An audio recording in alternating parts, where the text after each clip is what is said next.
Let me start out by saying this. If I offend anybody today, I don't give a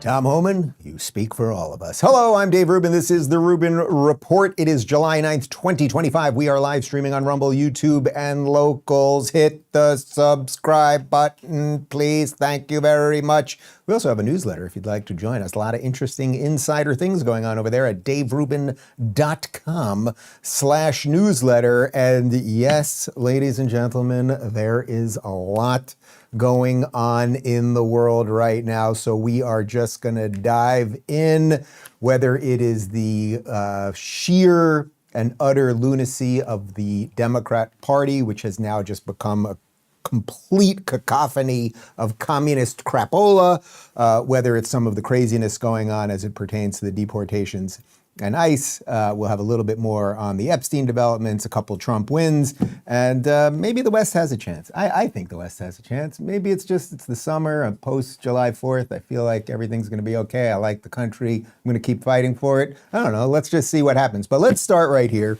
with a guy who oddly, I think, has been sort of overshadowed by a lot of the Trump wins, and I'm talking about JD Vance. He has been an absolute all-star, I would say, across the board, communicating the president's ideas in big speeches. I think he's really great, you know, when you see the two of them together, and Trump kind of gives you the bumper sticker stuff. Trump sits there and leans forward with his hands like this and gives you the big sort of announcement stuff. And then JD has a great way and a great breadth of knowledge, I would say, to explain a lot of these things. And he's given a couple great speeches. And I wanted to show you a portion of a speech he gave over the last couple days talking about the potential communist leader of New York City, Zohran Mamdani, and how he is a full-blown communist. You can call him a democratic socialist, or you can call him a socialist, or you can call him a communist or a Marxist, whatever you want to call him. It's all about the revolution for these people, and that's what's bringing this crazy intersectional alliance of leftists together. It's why the Queers for Palestine people can line up with the jihadists, right? And it has nothing to do with queers in Palestine, because they are temporarily all using each other in the name of destroying America, in the name of destroying Western values, or whatever country, whatever Western country they're in. So whether it's the UK or France, et cetera, it's the same thing on the ground. The revolutionaries are temporarily all teaming up so that they can take out, I would say, the Western, what would you call it? The Western liberal class, let's say. Anyway, here is JD explaining how they don't really need an ideology, because what they need for this revolution first is an enemy. Now, I may not speak for many of you, but I was once comforted by these contradictions within the modern left. How could privileged whites march around with a straight face decrying white privilege? How could progressives pretend to love conservative Muslims despite those Muslims' views on gender and sexuality?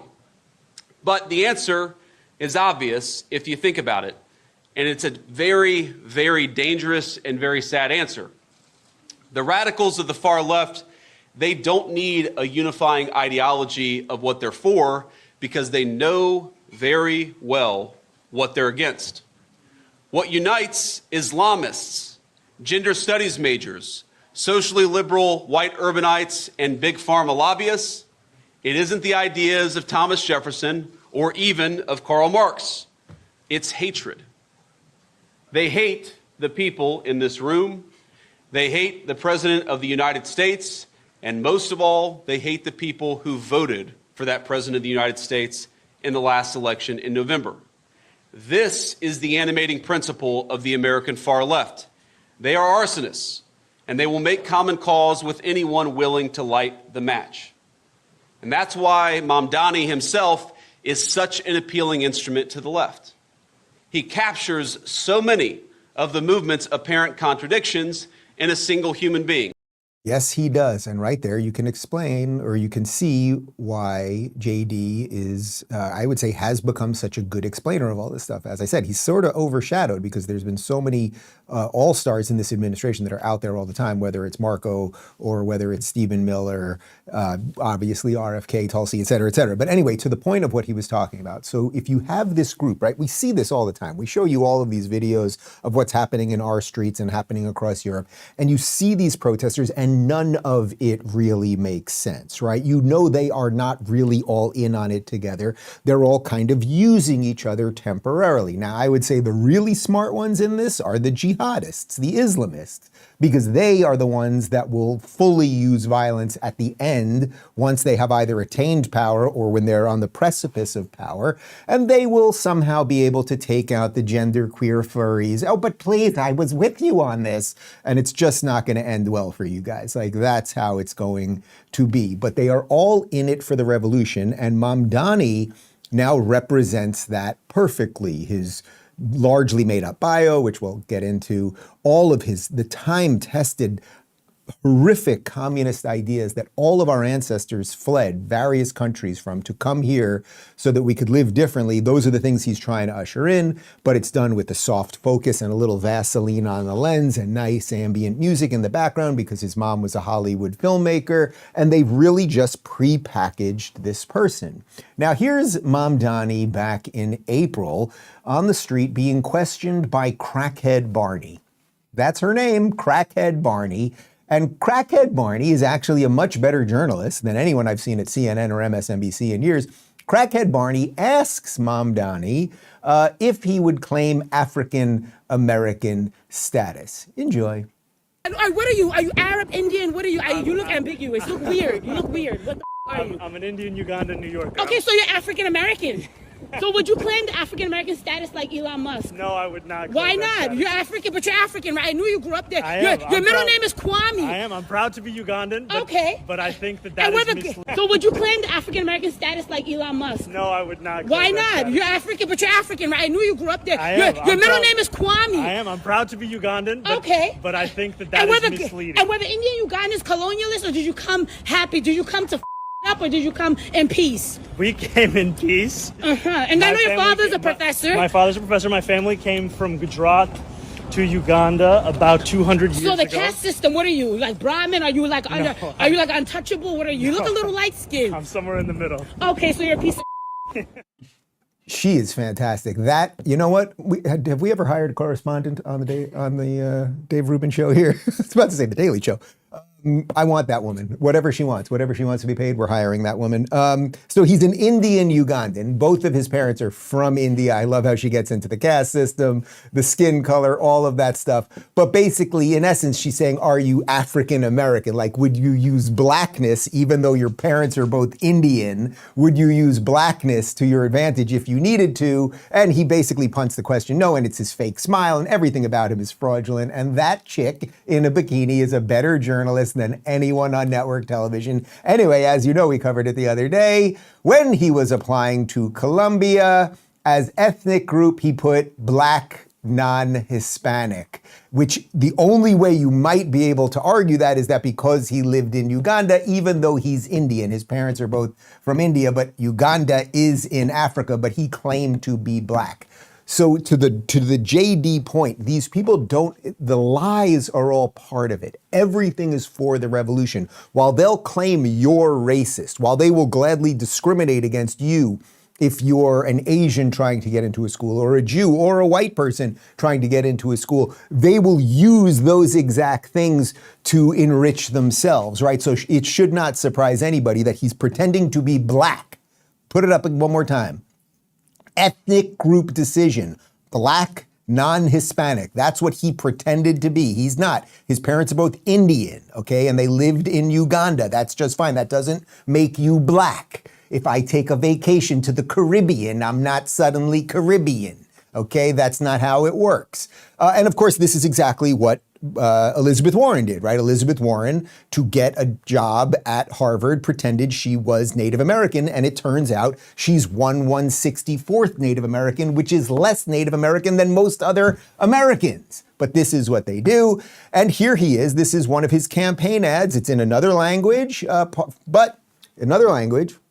but he's promising free stuff. So even if you don't understand the language, everyone likes free stuff. बात ये नहीं है कि मैं क्या बनूंगा, बात ये है कि मैं क्या करूंगा हमारे कम्युनिटीज के लिए और हर एक न्यूयॉर्कर के लिए। मैं हमारे शहर को अफोर्डेबल बनाऊंगा। न्यूयॉर्कर्स मुश्किल से अफोर्ड कर रहे हैं रोटी, कपड़ा और मकान। मैं ये सब बदलने के लिए लड़ रहा हूँ। Rent free buses, universal child care और सस्ती ग्रोसरीज के जरिए। पर आपको एक सवाल पूछना चाहता हूँ, तुमने कभी किसी को वोट किया?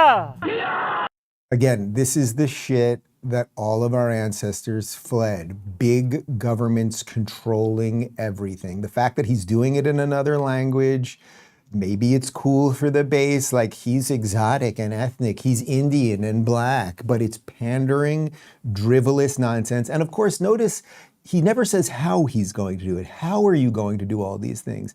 This is a person who's never accomplished anything other than lying to get into Colombia, or whatever else he's lied about when it comes to his ethnicity, et cetera.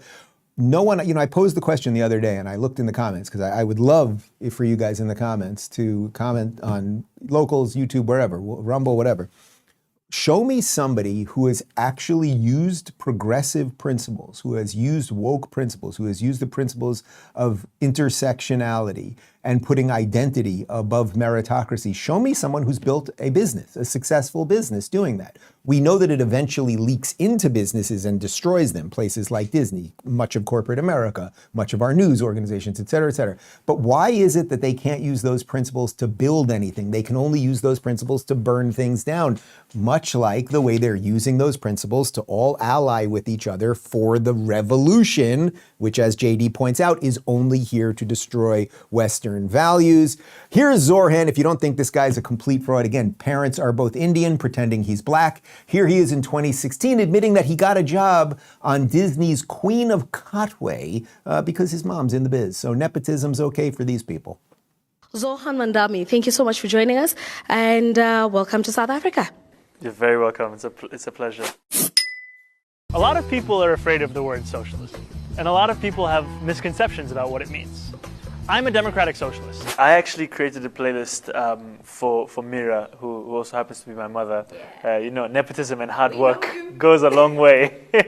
We need our internet because we have all of our kids staying at home doing remote learning, and if you don't have internet, you can't be taught, you can't learn. I was supposed to assist the music supervisor, but I ended up picking all the songs for the film. City Hall is engulfed in corruption. A mayor could change this. And that's why I'm running. Apparently you are a rapper too. I happen to be a rapper. I am a rapper proper. It is up to us here across New York to make it very clear that every single one of us deserves a shot. We had to find a studio to record dialogue for one of the actors to perfect their accent, It's a weird thing where I know what someone wants to hear, right? I would play to whatever X person needed from me, as opposed to being who I actually wanted to be. It's like being a great mirror, right? You just give people exactly what they want. How evil is that shit? Like, that is what evil is, people, okay? So he can code switch and he can basically pretend to be whatever he wants, so he gives people exactly what they want, as opposed to being, authentic, being who you are, telling people what you believe.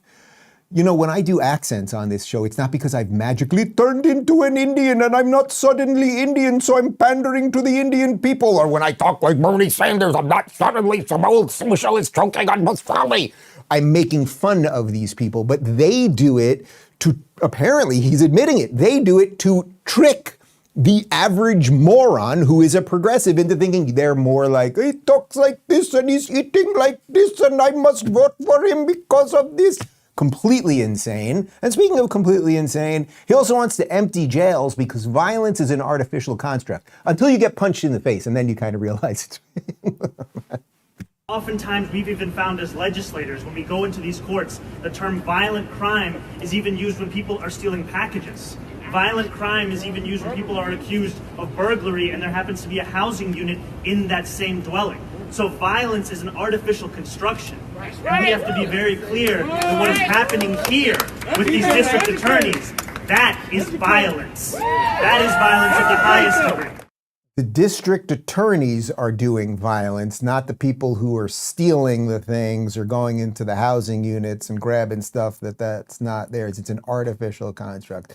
Again, this guy, JD is right. This guy is the perfect fake caricature. He is the perfect embodiment of everything that is fraudulent about the left. If you haven't learned in the last 10 years that every single thing, not 99%, every single thing that comes out of the progressive left is a lie or a distortion or a confusion aimed only at destroying everything so that they can usher in what? Their Marxist revolution. But don't take my word for it. Take Zohran Mamdani's, because look at this from the Wokeness Academy. We showed you this tweet from him the other day. The first one up top, that's Karl Marx. Could have used a shave, to be quite honest. From each according to his abilities, to each according to his needs. And there's Zohran Mamdani, the Indian from Uganda.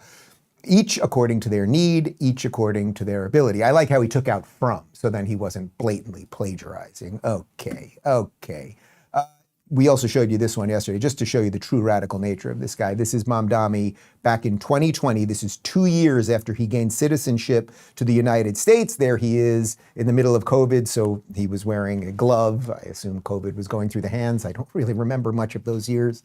And he's flipping the bird, as they say, to Christopher Columbus, the man we owe a great thanks to for traversing the known world. Actually, it was the unknown world at the time, so that we could have a great country like the United States of America, which you people apparently hate. Speaking of people that hate America, Jamal Bowman, who is a disastrous congressman from the Westchester area in New York City, got crushed in his last election because finally even the kind of brain-melted people of New York were like, this guy's a bit much for us. So of course what happens if you fail as a politician or if you fail in the media, you then get a media job. That's how it works. You get fired from CNN, you move to MSNBC, then back to CNN, you get fired as a Democratic politician, you get a gig at MSNBC, then you move over to CNN. It's just a giant circle jerk. So here he is, he's back. Again, the man has accomplished nothing other than he pulled a fire alarm to stop a congressional vote. You may remember that. That is this man's lifetime accomplishment. But here he is, and he really, really loves Zohran. Zohran Mamdani ran an exceptional, inspiring, extraordinary campaign. And he's galvanized the city and he's galvanized the country. And Donald Trump is afraid because now he has someone who can match him wit for wit and impact for impact. And actually, I think Zohran is going to ultimately have a better impact on our democracy than Donald Trump, who is currently destroying it. Okay, Donald Trump's not destroying our democracy. That's number one. Number two, this guy with his communist ideas are completely counter to democracy. The reason they call them socialists now, they don't really lean into the communist thing, is because the socialists want to use democracy to ultimately make it a communist state, right? The communists don't care about elections that much. These people, they're smart, I guess, to some extent, so they want to usher it in through democratic socialism, which is then just socialism. Then they get in, then they're communists, then no more elections. But let's put that aside for a moment. Let's put aside the communist thing for a moment. Might I offer, if you're a network executive over at MSNBC, I'm curious, this is what I keep telling you guys, I'm much more curious what the executives are up to than what the hosts are. The hosts are these are just pawn buffoons, right? Like he's just taking a gig because they're giving him some money. But I'm curious to the mind of the network executive who hires Whoopi or Sunny or someone over at The View, that's ABC, or hire some of these people. What is going on in your mind? Because you might be interested, instead of being like, wow, there's this Bowman guy and he just got crushed in New York and he's no longer a congressman, so basically nobody liked him there, so let's put him on TV. How does that even make sense to you? Wouldn't you want to put on people who are winning so that they are more, it doesn't even have to be winning, people who are in line with what America seems to want? Perhaps if you were a network executive interested in people watching your channel, unless that's actually not what you are, MSNBC, and you're a giant corporate propaganda network. My God, I think I've just come up with something. let's talk about Arizona Health for a second, and then we will talk about some of the good things that the guy that Bowman doesn't like, Donald Trump, is up to right now. Life today is stressful, distracting, and exhausting. If you've been feeling anxious, foggy, or burned out, you're not alone. You're not broken. Your nervous system is just overloaded. That's why I use and love the Vibe from Rasana Health. This isn't a wellness fad. It's a pocket-sized PEMF device designed by a rocket scientist that helps your body reset naturally. No wires, no meds, no subscriptions, just gentle pulses that help calm your nervous system like tuning a guitar back into harmony. PEMF has been trusted for years by athletes and doctors, and now the Vibe makes this technology available to anyone dealing with stress, sleep issues, focus struggles, or chronic pain. With nearly 60 built-in settings, it supports your body's natural balance without adding another pill to your routine. And right now, my listeners can save $100. Just go to unplugthepanic.com. That's unplugthepanic.com. Feel the shift, carry the calm, $100 off for a limited time. All right, so there were a lot of rumors over the last couple of days that somehow Donald Trump was going to do amnesty for a mass amount of illegals, largely having to do with people that work on farms. The reason I did not bring it up over the last couple of days is because I just did not think it was real, and I was like, let me just wait to see what happens. That's my general philosophy when it comes to most of these things. And yes, of course, we are finding out that no, it was not real. Listen to this from the Daily Wire. Washington. President Donald Trump and Secretary of Agriculture Brooke Rollins were united in their messaging on Tuesday as how the administration would handle illegal workers on farms. There will be no amnesty. Rollins addressed the matter first during a press conference at the Department of Agriculture on Tuesday morning, where the Daily Wire asked her about the president's previous comments voicing concerns that mass deportations would disrupt the farm industry. Her comments came amid claims from conservative commentators like Charlie Kirk and Steve Bannon that there was a push for the president to sign an amnesty deal. Kirk emphasized Tuesday that people are pushing President Trump for amnesty. They are pushing him for the mass legalization of illegals. The topic has drawn the attention of many within the conservative movement and Republican Party who have called on the president to adhere to his promises on border security and mass deportations. So look, guys that I like Charlie Kirk, were ringing the bell about this, that Trump's being pushed to do this. Now, I'll go on the assumption that Charlie heard something and was then ringing the alarm because he didn't want Trump to do it. The reason I didn't talk about it because I was like, Trump is not going to do it. It is obviously he's not going to do it. Now, is it possible that somebody was calling him saying, could we get some mass amnesty? Of course it's possible. People ask the president and they ask politicians things all the time. That's what being a politician is. Your phone is ringing off the hook and people are asking you to do shit for them. That's how it works. I just did not think Trump was going to do it. Here is Secretary of Agriculture Brooke Rollins explaining there will be no mass amnesty for illegals. There will be no amnesty. The mass deportations continue, but in a strategic way, and we move the workforce towards automation and 100% American participation, which again, with 34 million people, able-bodied adults on Medicaid, we should be able to do that fairly quickly. Thank you. Okay, so this is where this gets interesting. So what does she say? No mass amnesty. So we're not just blanket allowing these people to stay. Now, does everyone know, whether you like it or not, that there's an awful lot of illegals that are picking our fruit? Yes, that is true. And that's what the Democrats are always saying. No one's going to pick our fruit. The Democrats actually want an indentured class, right? They're communists actually, which they would like that.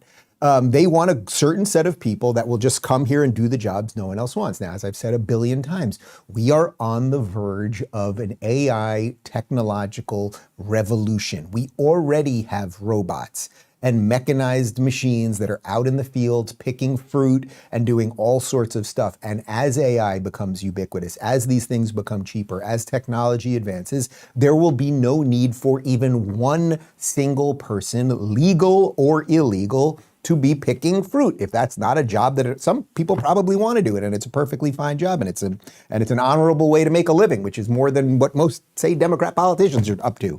But there will be no need for those jobs. There's going to be no need for most jobs as technology evolves, and we're going to all have to grapple with that in our own way. That's one part of it.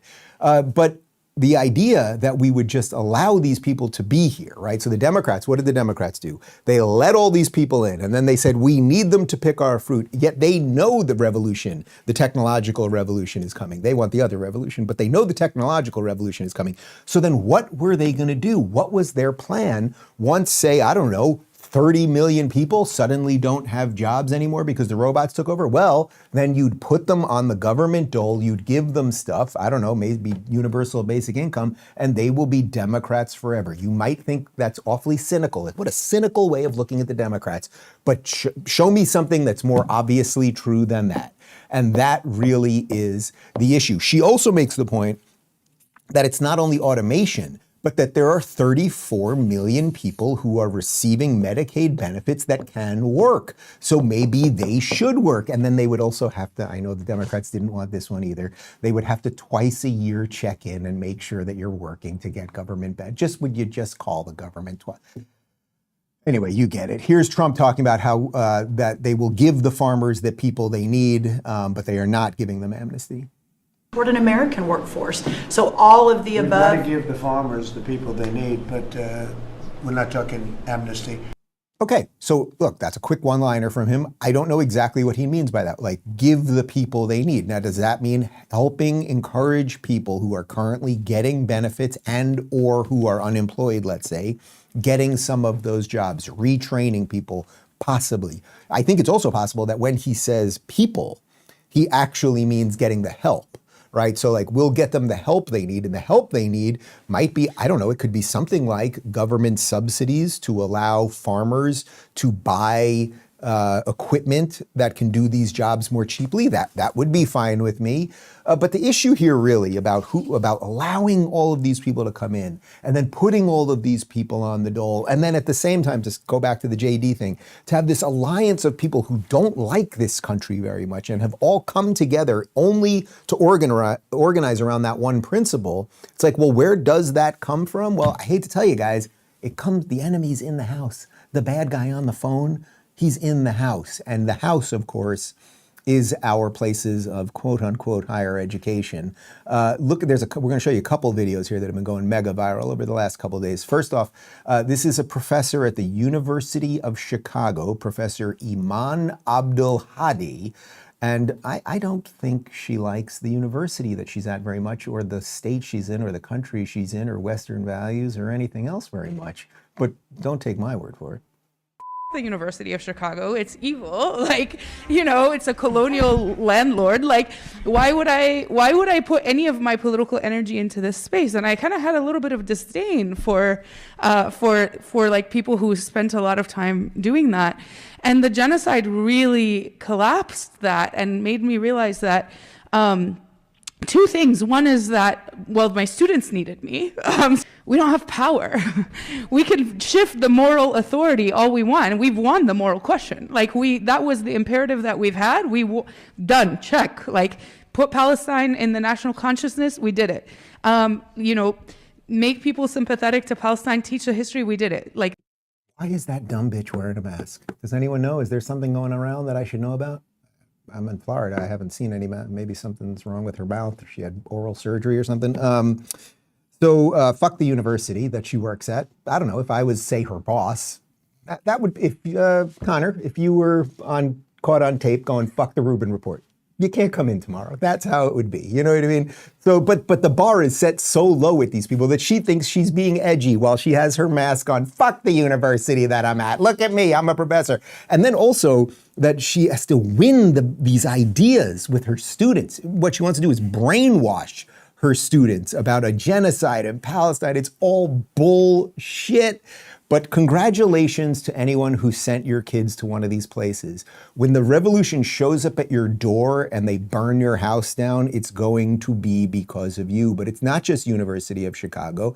Look at this. This is University of Minnesota Professor Melanie Yazzie. And she not only wants to take out her own university, but just dismantle the USA altogether. Of all liberation struggles and the movements that seek a world of justice, equality, and peace, that seek to dismantle the United States. I hope you seek to dismantle the United States. And if that isn't your politics, okay?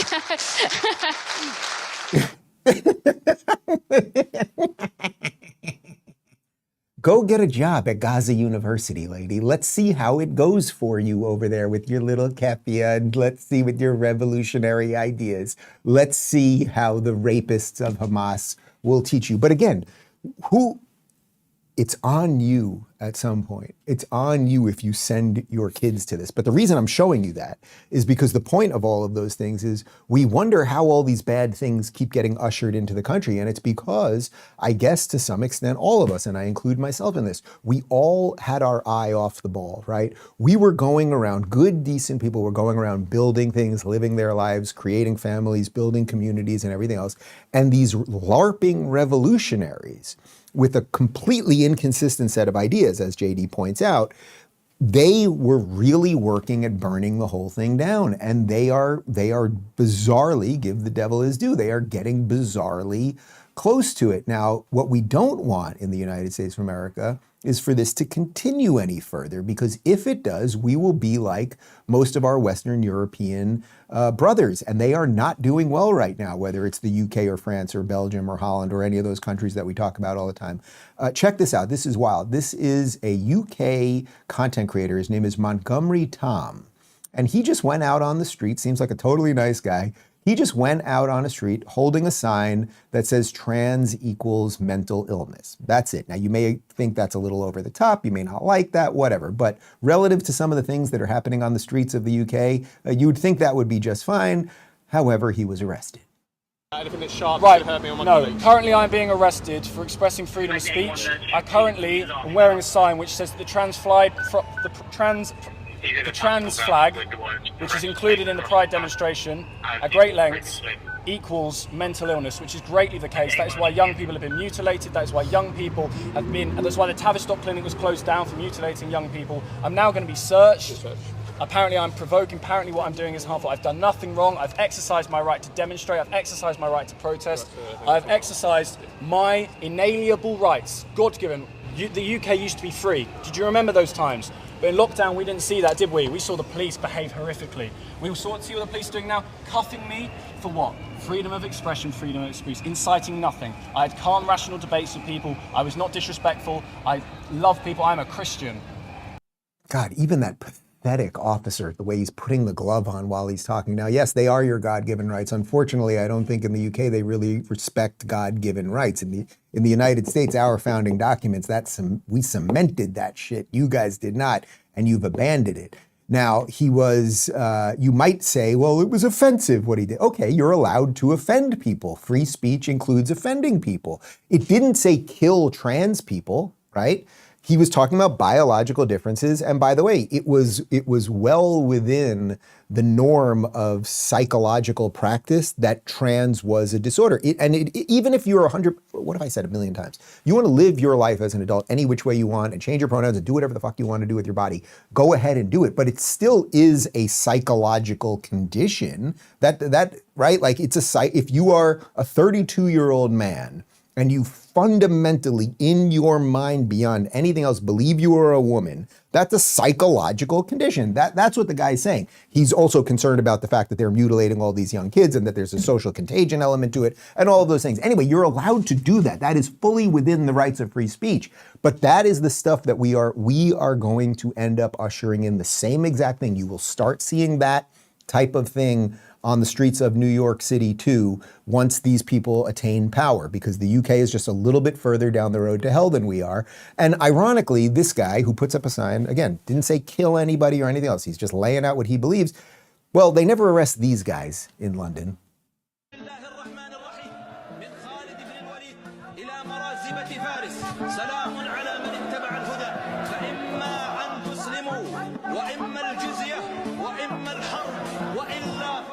Can we start muting those videos when we put them up? I don't know exactly what those guys are saying, and I'm not exactly sure what's on the flag, but I'm pretty sure it's not really in line with those liberal British values and God-given rights and everything else. And also, yes, you're allowed to protest, but they take over the streets and they do call for genocide. And if you had a little coffee shop and a bunch of Islamists were wandering by all day long, it might affect business. All right, we will continue in just a moment, but first, Lean.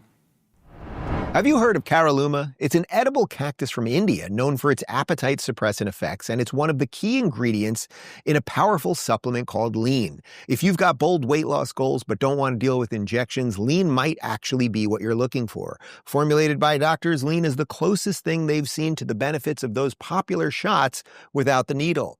Get started today with 20% off with code DAVE20 at TakeLean.com. That's DAVE20 at TakeLean.com.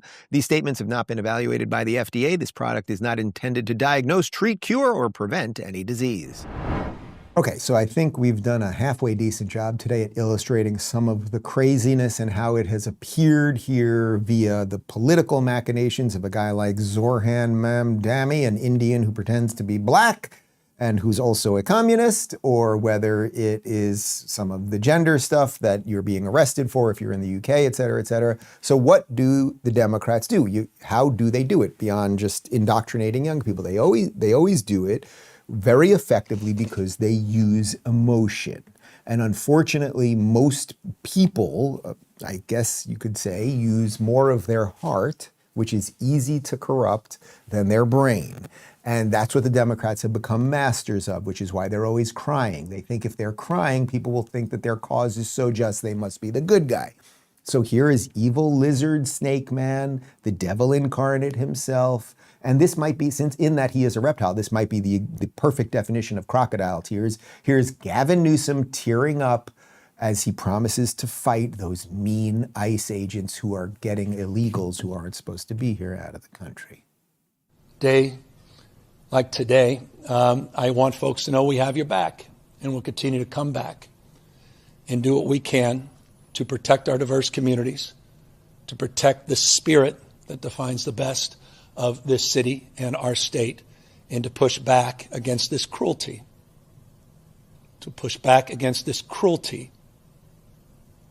that is being perpetuated by the President of the United States. Oh, look at you. You're trying to emote so hard, but your cold black heart, it doesn't let you fully get there. I know you wanted to get those tears out real bad because that's all you got.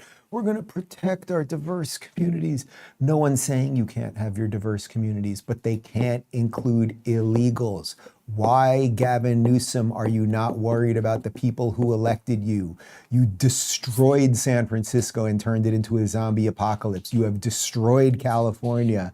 And even now, after all of the evidence and the flight that people have left your state for, you still are all in on that crap, as is the mayor of Los Angeles, Karen Bass. I mean, last I checked, all of us work for the American people. And so, as I said, I am the duly elected official here to represent the city, and it is my job to protect the city. I was not interfering. It is my responsibility to ask, what are you doing here in this park where nothing is going on? Why are you grabbing people off the street, making a lot of people believe that kidnappings are taking place? You know, we have whole sectors of the city now and the economy that has come to a halt. Our fashion district, 4,000 independent businesses, is a ghost town. We have restaurants and other places of work where the workforce is afraid to come in. Having restaurant owners tell me that this is worse than COVID. So this is damaging to our economy. It's damaging especially to the children. And this is all about a political... Now, if what you said there in the second half was true, that restaurant owners are like, oh, we can't get people to show up to work and blah, blah, blah, it's because they're hiring illegals. And that's the thing we are trying to solve for. I also love at the beginning of that, she says, all of us work for the American people. And then that foolish, ridiculous Muppet person, Chris Hayes, we do work for the American people. If you work for the American people, then how about defend American people and stop defending people who aren't American, lady? Could you try that? But if you think LA is bad, there's a worse place. Is it Portland? Yes. Is it Seattle? Yes. Are there 10 other places that it's worse? Yes, probably. But one that absolutely is worse, and can we get the numbers on how many people were killed in Chicago this past weekend? Is, yes, Chicago, Illinois. Thank God. Even Michael Jordan couldn't take it there anymore. Do you know they just sold Michael Jordan's estate? He bought it for like $30 million. They sold it for like $13 million because nobody even wants to live in that shithole anymore. But here is Chicago mayor and noted racist Brandon Johnson explaining that his police department will not work with ICE. I guess because they're so busy trying to stop people from shooting each other, but they're actually not doing that either, so I'm not even sure why. Look, we are a welcoming city ordinance. Our local police department will not ever cooperate with ICE. Whatever their constitutional authority is. Whatever their constitutional authority is, well, it's the president's constitutional authority to deal with the border and illegals. So you're going to be in some shit, man. That's number one. But again, who are you worried about? Is it the people of Chicago or is it the illegals that you won't have the police department work with ICE? Like, completely ridiculous. And then we just got the numbers. This actually is shocking. Do you know how many people? Do it in your head, guys, for a moment. You know how many people were shot in Chicago this weekend? Now, it was July 4th, so you're going to get a couple extra people for sure being shot. 55 people were shot in Chicago this weekend. Can I get how many people were shot in Miami this weekend? Let's find out how many people were shot in the fair city of Miami. 55 people shot in Chicago, 8 were killed. Now, interestingly, Brandon Johnson's not going to tell you any of their names because they were all, I can do this like without even having to research it. I'm going to guess that all, if not 90% of them, were black people shot by black people. And that doesn't work in their math. So nobody's going to care about it. Chris Hayes ain't going to care about it. Nobody on CNN's going to care about it or anything else. But Chicago Mayor Brandon Johnson, if you care about Chicago, or at least, since you're racist, if you only care about black people, how come you don't care about black people shooting black people? How many people were shot in Miami this weekend? There's no data on it. There's no data because probably nobody. That's basically it. Do you get it, guys? Like, why are we in a country with these people at this point? I really do not know why. Here's a fat woman with a giant gap in her teeth wearing a garbage can, Damn, I wish I got that right. Here's just an obese woman with a giant gap in her teeth wearing a garbage bag on a late night program. You send the U.S. Marines into spaces they should not be. You send the National Guard in. You kidnap people off of the streets and pretend that's normal because that's how you quiet dissent. Because you make everyone afraid that if they don't do what you want, they might be next. And once you've done those 9 steps, step 10 is easy. That's when you decide there won't be new elections because everyone's either afraid, poor, broken, or complicit. Everything you just said there is what you're trying to do, you lady who became famous for accomplishing absolutely nothing and just go get a $300 procedure to close the gap. Jesus Christ, woman. One person was shot in Miami and killed over the weekend, by the way. Let's move on. Phoenix, roll with me, would you, a little bit? I don't even want to bother with that woman. But they've just all gone crazy, right? They've just all gone crazy. So exactly what she just did right there, accuse the others of exactly what you're doing. Well, here's Connecticut Senator Chris Murphy saying that political violence isn't something they do on the left, even though we've had all the cities burning down and the constant calls for genocide, and they're, taking over universities, and they're attacking the Portland courthouse, which we don't even bother showing because it just happens every day. The laundry list goes on, and watch what the internet meme makers did to juxtapose a little video with Murphy's words. But there is no comparison to what's happening on the right, to the way in which Donald Trump regularly uses the threat of violence to try to intimidate his political opponents, and anything that's happening inside the Democratic Party or on the left. This isn't a both sides issue. You're right, man. It's your side. You're a fucking liar, man. All right, it's Wednesday. I'm just letting it fly. I just hate these people. I really do. They lie about absolutely everything. And of course, if you're listening to the audio podcast, what that was spliced with on the other side of the screen was the story over the last couple of days that they'll put it up for just a second again. Well, you don't have to. It was basically the mug shots of a bunch but there's of no mostly, comparison. look at this, mostly, what would you say? These are late 20s into early 30s females who were planning to ambush ICE officers at the Alvarado facility in Texas. And they had body armor and they had plenty of literature about the insurrection and anarchy and all of those things. And if you think that is not enough, Chris Murphy, I would love for you to comment on this. It's not you guys who foment violence. It's not you guys who burn down Pep Boys in the name of trans ideology or whatever the high hell you're doing. This is an interesting one because in San Antonio, a city council candidate actually called for the murder of ICE agents. And I want to show you this. This was in San Antonio, Texas, where a challenger for a District 1 council called for the killing of ICE agents in Los Angeles. You won't even believe this. This is Matthew Guana, and he posted the comment here on X in response to DHS agents arresting illegals in LA. He says, and they will get shot by the Los Angeles public. I want to see a few dead ICE agents, Los Angeles. Don't let me down. Can you believe that? Can somebody get that to Chris Murphy's desk? He never returns my calls. What do you think about that? And by the way, that is likely not constitutionally protected free speech when you say, I want to see dead ICE agents. Now, this is for lawyers to figure out, and this is why you want to be as generous and robust with free speech laws as possible. Is he directly calling for them to be killed? Is he saying, get out there and kill them? That would absolutely be illegal. He's whittling the words down, and this is what they do with everything. River to the sea isn't a call to genocide. It's some amorphous thing. I want to see them dead, not I'm saying go kill them, even though actually the last line on that basically was get out there and go do it, LA. So we'll see if the FBI looks into that guy. But for some reason, I just have a feeling Chris Murphy's not going to comment on that. Guys, let's talk about Rumble Premium, and then we will have more on what happened in Texas, or this horrific flood, and of course, the way it's now been politicized. Free speech is under attack, but Rumble refuses to back down. We've always believed in empowering voices, no matter how unpopular, and now we're taking that fight to the next level. When major advertisers conspired to pull their dollars, even brands like Dunkin' Donuts turned their backs. But we're not here to fit a mold, we're here to defend free expression. To strengthen this mission, we're excited to offer Rumble Premium, a completely ad-free experience with exclusive benefits for viewers and creators. You'll find exclusive content from creators like Russell Brand, Dr. Disrespect, Timcast, and the Mug Club with Crowder. It's more than a subscription, it's a stand for free speech. Your voice matters. Join Rumble Premium. For a limited time, you can get $10 off the annual plan using promo code Rubin. Visit rumble.com/premium/Rubin and claim your discount today. Whether you join Rumble Premium or simply keep watching, your support helps keep free speech alive. Okay, so as you know, there were these horrific flash floods in Texas. It sounds like over 100, I think 109 people are confirmed dead at the moment. It's just been an unbelievable human tragedy. And I tried on the first day to just cover it straight up without any politicization, but of course the Democrats then just went all in. Here is Chuck Schumer saying that it's Trump's cuts that basically led to this disaster.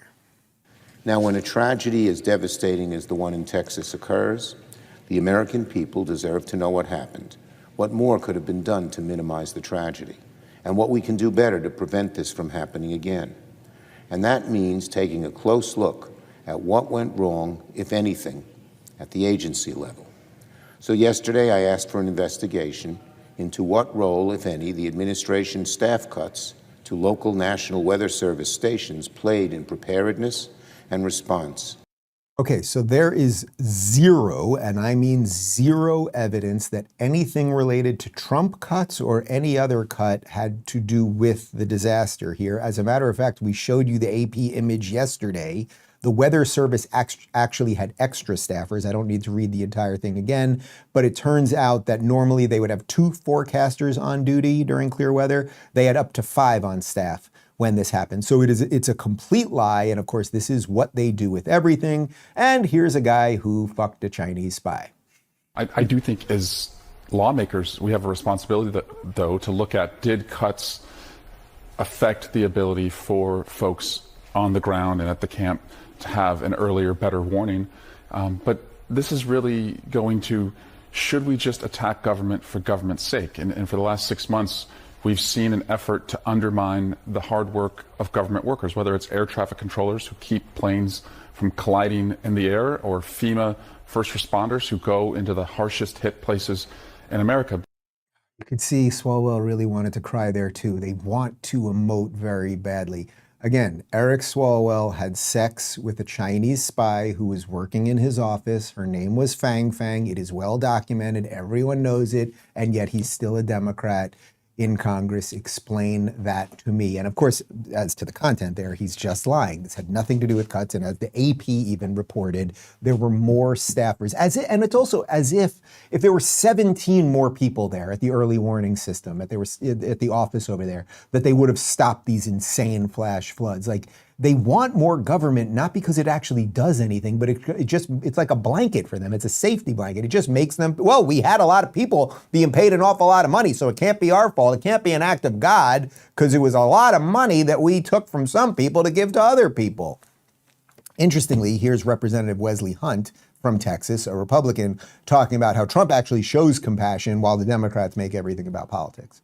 We mourn the loss of everyone that lost one of their babies in this tragic natural disaster. That's exactly what it is. This has absolutely nothing to do with politics. It has nothing to do with political party. And what we're going to see from President Trump is the exact opposite that we saw from the ridiculousness of Stacey Abrams. We're going to see compassion. We're going to see him meeting with families. We're going to see him figure out ways to help to the best of his ability. And by the way, he has already bent over backwards to help in every way by lending all aid possible from the federal government to rectify this issue to the best of our abilities. My heart goes out to those first responders that are risking their lives every single day to recover these bodies so that we can have some closure. The families here in Texas are hurting. We are hurting. This is not about politics, and Democrats are literally showing their hand as we speak. I do not want to hear them lecture me on decency when they cannot sit down and pray for the people of Texas and pray for those that lost their loved ones. Who do you think's telling the truth? Is it that guy, or is it the guy who banged the Chinese spy? I think it's fairly obvious. It's fairly obvious. And also, as per Trump, you know damn well Trump is doing everything he possibly. You think they're going into a meeting right now and asking Trump for things, and he's like, no, don't do it? No way. No way. That's in stark contrast to Joe Biden during Hurricane Helene in North Carolina, where I think, what were they giving people, like your house was blown away. Here's $100, right? While we're giving all this money to Ukraine. Complete and utter nonsense. And we know, to whatever extent the government can now help, to whatever extent these agencies and FEMA and everything else actually function, Trump is going to use them to the best of his ability. It's just obvious. Here's Texas Governor Greg Abbott giving an update and explaining that RFK Jr. is going to help. They're going to call this a public health emergency. That'll probably open up some other avenues for emergency help. First, the numbers that I have is that there are 94 fatalities. 94 fatalities associated with this flooding event in this area. Separate from that, in other flooding events in other parts of the state of Texas, there's another 15 fatalities for a total of 109. To put this into perspective, just in the Kerr and Kendall counties alone, there are far more fatalities than there were in Hurricane Harvey. That's how catastrophic this is. So while coming over here, I received this text from Secretary Kennedy. It says the following. It says, Governor Abbott, it's Secretary Robert Kennedy. It says, we are set to declare a public health emergency for the Texas Hill Country flash floods. This will make it easier for healthcare and mental health providers from out of state to help, both by traveling to the area and by telemedicine. Please let us know where we can be most helpful, which I will let him know. But I just wanted you to know about that. So guys, the reason I'm showing you that is it gets to the heart of what I've been talking about this entire time, these entire 5+ months of Trump 47 administration, which is that we now have good people in government. We have good people leading agencies who are qualified. And do you have any doubt in your mind that when RFK sends Abbott that text that he actually means it and they're going to get them as much help as possible and they will do more as it relates to telemedicine and cutting whatever red tape needs to be cut so people can either get medical help or they can start rebuilding or get psychological help for people that have lost their children and all of the stuff. So while the Democrats make this about politics, if it only had 3 more people watching the weather that day, again, even though we know it was fully staffed, the Weather Service is admitting that, the proof is in the pudding, and the pudding in this case is that we have good people in the government right now who are going to do some good work. We'll finish up by talking a little bit about the Epstein situation, which I was discussing it with Phoenix this morning. The hard part about talking about this is every single thing that I'm reading about this and every single thing that I am seeing other people, who, even some whom I respect, that do something similar to me, everyone's just speculating on all of this. And that's what I said yesterday. I have no freaking idea what is going on here. So we're just going to do what we always do, which is try to cover it as honestly as possible. So a lot of the controversy right now is around Attorney General Pam Bondi, because Pam Bondi, a few months ago, there was the famous interview, we showed you the clip yesterday, said that she had the Epstein files on her desk. And the implication was like, oh, we're about to knock this thing out, that there's some smoking gun, and we either have video evidence of some of the people who we know were on those flight logs actually doing things with children, or who actually set this whole thing up. That was what everyone sort of thought. And now that's being sort of scaled back a little bit. So here is Bondi now being asked if Epstein worked for any intelligence agencies. And what's interesting really is Trump jumping in and responding. Take a look. Your memo and release yesterday on Jeffrey Epstein, it left some lingering mysteries. One of the biggest ones is whether he ever worked for a American or foreign intelligence agency. The former labor secretary, who was Miami U.S. Attorney Alex Acosta, he allegedly said that he did work for an intelligence agency. So could you resolve whether or not he did? And also, could you say why there was a minute missing from the jailhouse tape on the night of the staff? Yeah, sure. Could I just interrupt for 1 second? Are you still talking about Jeffrey Epstein? This guy's been talked about for years. You're asking, we have Texas, we have this, we have all of the things. And are people still talking about this guy, this creep? That is unbelievable. Do you want to waste the time, and do you feel like answering? I don't mind answering. I mean, I can't believe you're asking a question on Epstein at a time like this, where we're having some of the greatest success and also tragedy with what happened in Texas. It just seems like a desecration, but you go ahead. Okay, so you know what? For tomorrow, we'll show you her full answer on that. But Trump's answer was, I thought, more important, because it gets to the heart of where Trump is at right now, which is interesting, which is that he's like, basically, he's like, dude, we're doing so much here. Look what's going on in the Middle East. Look what's going on with the border. Look what's going on with the economy. Look what's going on in Texas, a tragedy in this case. Look at all these things that we're trying to accomplish here, and you guys are focused on this Epstein thing. Now, anyone can argue that we should be focused on it, shouldn't be focused on it, or anything else. But the issue now seems to be that Bondi either overpromised or she was perhaps sloppy in her language. Like, it sounds like they had a lot of files and video, but was there, the question is like, what is the final piece of evidence, right? Everyone wants like the Epstein book or the piece of evidence that says, okay, this actor or this prime minister or whatever did this with this kid, and this was set up through the CIA or this agency or whatever. And it's like, does that actually exist? I have no idea. So she may have said, oh, we have all of this video evidence, what sounds like pretty freaking horrible things, but what does that actually prove? That seems to be where we are at. Here's more from Bondi. Sure. First, to back up on that, in February, I did an interview on Fox, and it's been getting a lot of attention because I said, I was asked a question about the client list, and my response was, it's sitting on my desk to be reviewed, meaning the file, along with the JFK, MLK files as well. That's what I meant by that. Also, to the tens of thousands of video, they turned out to be child porn downloaded by that disgusting Jeffrey Epstein. Child porn is what they were. Never going to be released, never going to see the light of day.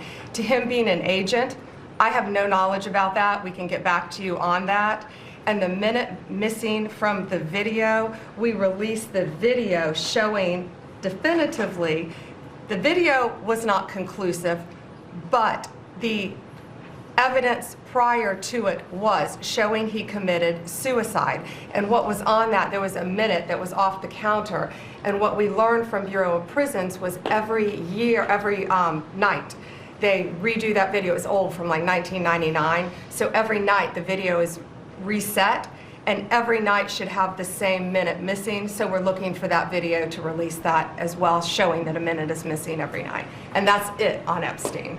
Okay, sorry. So obviously you got the full answer there. I said we were going to show it to you tomorrow, but I want to make a couple points here. So because she's saying what I said yesterday, that she said in that Fox interview a while back, the client list is on her desk, meaning they have flight logs. And then what she's saying is there's child porn. Now, she didn't say it was child porn with people that have anything to do with flying over, like Bill Clinton or Bill Gates or all these people named Bill, apparently, who were going over to Epstein Island, right? She's saying he had child porn. So they're obviously not going to release child porn. Now, if Pam Bondi has porn in it that's showing these people, then there's something else.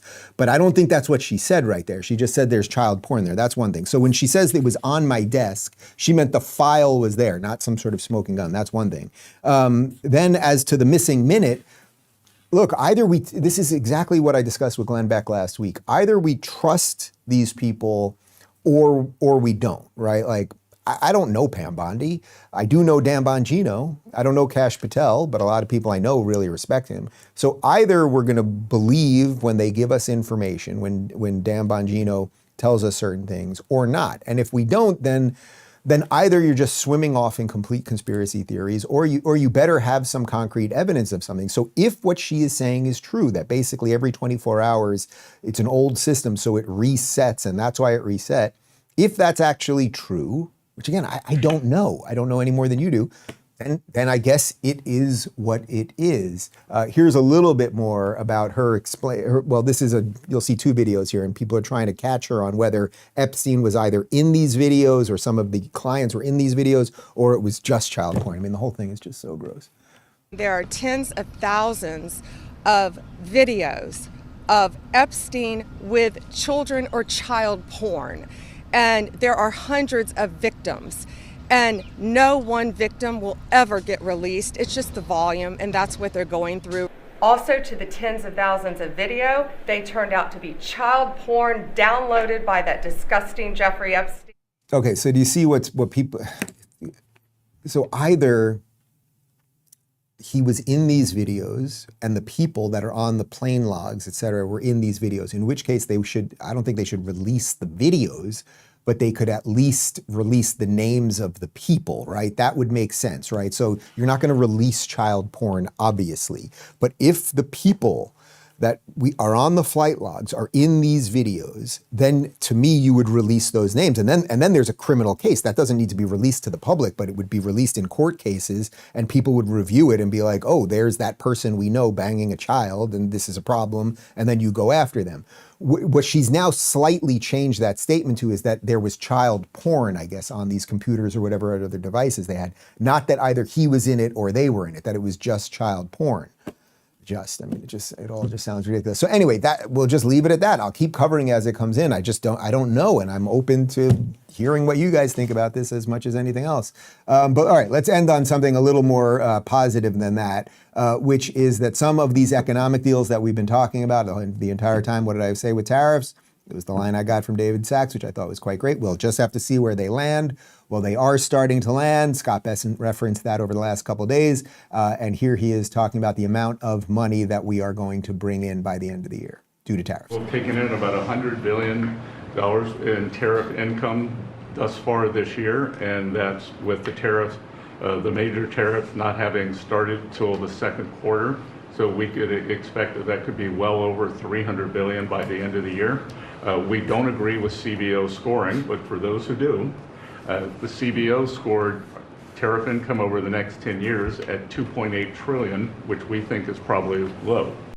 Okay, so we are starting to get revenue from the tariffs. And again, more deals will come in, and that seems pretty good to me. We have a bit more good news here. This is from Eric Daughtry.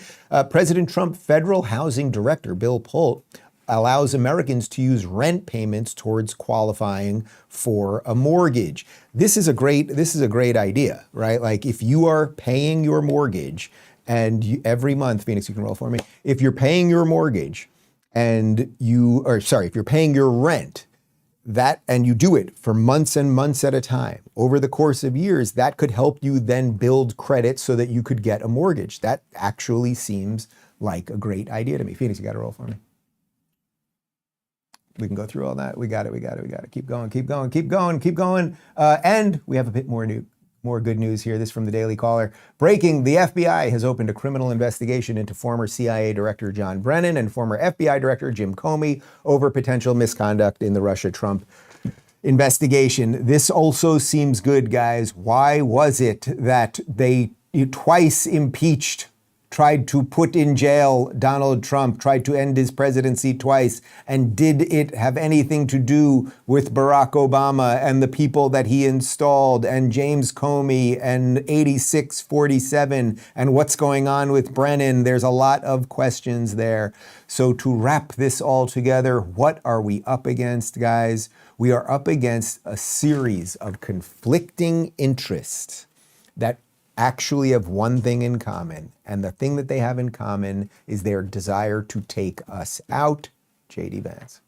Most of the people who vote for Democrats, they're good people struggling to get by, even if we think that they're misguided in their political judgment. But pay close attention to what the leadership of this movement says outside of the glossy campaign ads and outside of the general election tested messaging themes, and it's obvious what animates the leadership of the modern Democratic Party. The far left doesn't care that BLM, the Black Lives Matter movement, led to a spike in violent crime in urban black neighborhoods, and it did, because that same movement also led to anarchy in middle-class white neighborhoods. They do not care that Islamism hates gays and subjugates women, because for now, it's a useful tool of death against Americans. And they don't care that too many pharma companies are getting rich from experimental hormonal therapies, because in the process, they're destroying the so-called gender binary that has structured social relations between the sexes for the whole of Western civilization. And that's why Mamdani himself is such an appealing instrument to the left. He captures so many of the movement's apparent contradictions in a single human. So you get it. You get it. There are a whole bunch of bad forces that temporarily are putting aside their, I would say, rather existential differences, right? Islam and the gays. They're putting those things down so that they can destroy the greatest experiment in human history, which is the United States of America. They've largely destroyed Europe. UK ain't coming back, I hate to tell you. Eastern Europe, Central Europe, Hungary, Poland, some of those countries, the Slavic countries, are doing better. Western Europe is largely gone. We will see what happens to France and to Spain and some of those other countries. But the US, this is the big fish. This is the big fish. So as we are up against a group of people who are setting aside their differences so that they can come for us, what can we do? Maybe fight for the truth? Do we have a video about a guy that I show every so often talking about that? Whatever happens to you when you tell the truth is the best thing that could happen, no matter how it looks to you. That's a statement of faith. Now, there's an alternative statement, which is, oh, no. I'll say something and there'll be a consequence, and I'll have faith that that consequence is the defining, what would you say, defining feature of that utterance. I said something, I got in trouble, therefore I shouldn't have said it. It's like, well, what if you get in trouble, but like 3 weeks later, everything's way better for you? Christ, like, it's not like there's any shortage of things like that in life. That's what work is. Work is, I'm going to do this thing now that's difficult so that something better will happen in the future. Well, truth is the ultimate investment in that. So how about right now we do something that's difficult? It's fight for truth. It's fight for Western values. It's fight for what's right and all of those things, because the storms are a-gathering around us. The barbarians are at the gate. And as Douglas Murray says, I would rather not be debating what gender pronouns to call them as they are trying to storm the castle. That is our program for today. I thank you for watching. We've got a post-game show in 30 seconds. RubinReport.locals.com. Goodbye.